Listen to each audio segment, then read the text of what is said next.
A cleaner? Can you hear yourself, Susan? The only thing you are is pregnant. Are you trying to use the baby to cover up your laziness? I work so hard every day, more than you've ever. Do I ever complain of being weak and needing a help? Is the doctor your husband to give you an order? Quit your job? That would make you concentrate on your child and duties. You can imagine my shock when he said that. Quit my job? Why should I do that, Vincent?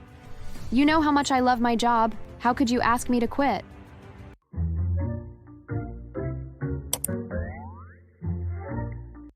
My name is Susan. I am 26-year-old. I have been married to my husband, Vincent, for 1 year now. We dated for 6 months prior to our wedding. Yes, I saw some red signs about him, but did I ignore them? Yes. Like the one time we had our first couple fight and he reported it to his friend, Lewis.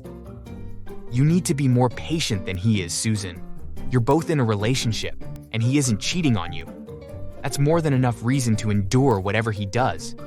Endure? Do you have any idea what he did to me? He nearly hit me, Louis.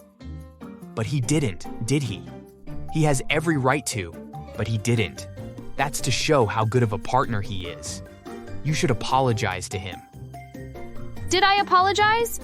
Of course. I loved him, and I wanted peace between us. I went over to his house unannounced, cooked a sumptuous meal, and cleaned the whole place. I'd thought we'd both apologize to each other and share a kiss like couples do in most movies. I accept my wrong. Please forgive me. I'm grateful for you and I don't plan to lose you. Let's not blame each other. We're both at fault and I'm sorry for my mistake. Please forgive me. Are you apologizing or blaming me? You should learn humility, Susan. I'm your boyfriend, and I have power over you. How dare you blame me? For the sake of peace, I ignored his words and poured all the blame on myself. Forgive me. I take the blame. I'm sorry. It won't happen again, I promise. That's more like it. Set the table. More like that happened, but I always ensured to settle it quickly by taking the blame. Then came our wedding, which was the talk of the town for a few days. Was it as blissful as it appeared? No. My husband laid out some rules on our wedding night while we were discussing random topics. I don't know why he would stress his wife like that. It's so unfair. Unfair? I don't think so. She should quit her job instead. Why would a married woman do a 7 to 9 job? John's right. She's not thinking about the family. Are you being serious right now? Damn serious. You, being my wife, I expect you to get my food ready every morning before I leave for work, select outfits for me the night before, and also have cooked food ready when I return from work. You should be a homely woman once you get married. I was surprised. We'd never discussed that before, so I never thought that was his mentality. Should have countered it? Yes, but I didn't. On second thought, I concluded that he was merely citing those men. However, the next day, he had me wake up around 5 a.m. How can a man's wife be asleep until now? Are you not aware that I have to be at work by 6 a.m.? Am I supposed to leave home on an empty stomach? Babe, it's just 5 a.m. How could you wake me up now? You could just grab a burger and coffee on your way. Burger and what? You're going to go into the kitchen, prepare pancakes for breakfast, and pack some for me to take to work. Right now. Was I shocked? Yes. Did I refuse? No. I headed straight to the kitchen and did as he asked. By the time I'd finished attending to him and prepared myself for work, I was already running late. It continued that way and soon I got used to it. I found out I was pregnant a year and 2 months later. When I informed my husband, he was overly excited about getting a son. It could be a girl, though. I want a girl. Girl. No, I don't want a girl soon. She becomes an only fangirl. You'll birth a boy. My son. The first trimester went well. I was able to continue life as a good wife to my husband while still trying to be a diligent employee at my workplace. However, during my 7th month, I was unable to do certain things. The only time I was able to go to the hospital, the doctor advised me to not do anything stressful until childbirth, but my husband wasn't having any of it. Babe, I'd need a cleaner to help with the chores. My morning sickness is getting worse. I can't do basic things properly anymore. and the doctors also ordered me not to do anything stressful to the baby. A cleaner? Can you hear yourself, Susan? The only thing you are is pregnant. Are you trying to use the baby to cover up your laziness? I work so hard every day, more than you've ever.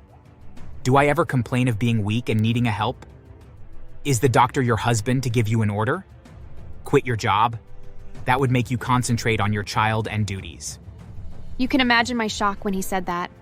Quit my job? Why should I do that, Vincent? You know how much I love my job. How could you ask me to quit? Well, dearest wife, if you can't quit your job at the company, then you mustn't quit your job at home. I didn't argue any further. Instead, I went ahead and got a helper behind his back. When he discovered, he involved his mother in the issue. You shouldn't be a stubborn wife, Susan. You have to be submissive to your husband and be the peacemaker. You must do the dishes, laundry, cook, and clean the house all by yourself. It's what good wives do. You don't have to listen to whatever the doctor said about stress. He's just encouraging laziness. And you should quit your job if Vincent wants you to. And there was the period of him calling our child mine. Babe, you've never said hello to the baby. It's advisable to speak to him. Speak to a child that isn't born yet? You and your child can speak to yourselves for all I care. And the period he began monitoring my meals. You're going to make your child obese if you continue eating that much food. Help yourself, Susan. When his complaints and his mother's constant interference, where she only sides her son, got too much, I went to report the issue to his father since the man seemed to like me. But Vincent is right. Why would you, as a heavily pregnant woman, still be working? You should resign. My wife has been telling me about your behaviors. I must confess, I'm disappointed in you. That was the last straw that broke the camel's back. In my 8th month, I left Vincent and relocated to Mexico where my best friend was. He didn't care at first. I awaited his call or text for weeks, but none came in. My phone rang one day. I never expected this behavior from you, Susan. How could you leave with Vincent's child over those little disagreements? How much more should I preach patience to you? If this is all you have to say, then I'll hang up now. No, I'm not done. Vincent is right here with me, and he wants you to know that he'll get his child back by all means possible. He's going to find you wherever you are and take his child. He doesn't have to. I'll return soon. However, tell him this. He's never getting my child. I hid for 1 year, working as hard as I could. Afterward, I returned to America, but not to Vincent's house. The first thing I did was filing a divorce and custody of my child, but Vincent wasn't having it. He still wanted me as his wife. The case became what I couldn't handle, and I was forced to take him to court, but Vincent and his family tried to twist the whole situation so I don't leave. Your Honor, I almost lost my child. The doctor's here as my witness. He asked me countless to stop stressing, but Vincent refused I obey the doctor's warning. If I hadn't escaped, I would have lost my baby. After a few back and forth, Vincent surprisingly apologized in the court. He promised to change his behaviors and begged that I and his child return to him. I did forgive him and agree. That wasn't a wise move, as 3 days later, we had a quarrel. I tried to hold back as usual, but I couldn't. You have no right to speak to me like that, Vincent. I'm your wife and you should respect me. That single line caused me to receive my first beating from Vincent. He hit me so bad that I almost passed out. I was taken to the hospital by the same man, later on. Once I got healed, I took him to court again. With the pictures I had secretly taken, Vincent was made to sign the divorce papers. The court granted me custody of my son until he becomes a teenager and asked Vincent to pay child support. A few days later, I learned that Vincent was fired from his workplace after they heard about his behaviors. I went back to Mexico with my child. A few weeks later, I heard from one of my friends that he'd gone to start living with his parents since he couldn't afford his house bills anymore. You see, Vincent had started drinking and smoking a lot after the divorce due to depression. From the divorce and losing his job, no girl wanted to date him. I heard he tried dating a few more girls but was dumped weeks later because he was physically and emotionally abusive to them. Am I happy? Hell yeah. I've gotten a great job that allows me to take care of my son without having to worry about getting money from Vincent, a nanny for him, and a house of our own. Rather than let him grow up with such a man, I'll take care of him myself. Thanks for watching. Please subscribe.